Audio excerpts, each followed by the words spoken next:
clinics can reject patients because of their ages.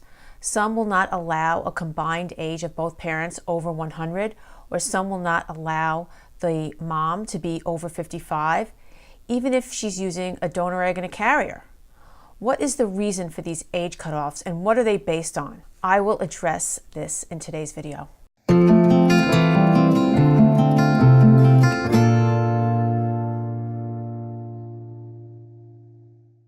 Hey, Kathy Bernardo here from the Northeast Assisted Fertility Group.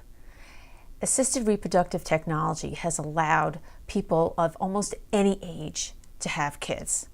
But how old is too old? And what are these cutoffs based on? Some European countries have actual laws that restrict assisted reproductive technology to certain ages. But in the United States, we have no such laws. We generally believe in reproductive freedom, and we don't like government regulation to infringe on that. But does that mean that any age is fine? The American Society for Reproductive Medicine, the ASRM, has an ethical committee, and it creates these ethical statements that provide guidelines for various aspects of assisted reproductive technology. And they have one for age. They discourage any woman over the age of 55 from taking advantage of this technology. At this point, they don't have any restrictions for paternal age because they are unable to establish the specific risks for advanced paternal age. So the ASRM takes two factors into consideration when determining their age limits. One is basically health and safety. So if a woman is going to carry on her own, she has to be physically able to do so. So that's one thing. And the second is so-called best interests of the child. That is, they want to see the child grow up and be able to be taken care of by a parent. So if the parent is too old to take care of the child, that would not be in the best interest of the child. Now, of course, there is a scientific way to determine whether a woman is healthy enough to bear a child. But as far as the best interest of the child, there is really no scientific criteria for that. That is basically public perception. And that is really what the ASRM base their ethical guidelines on, public perception.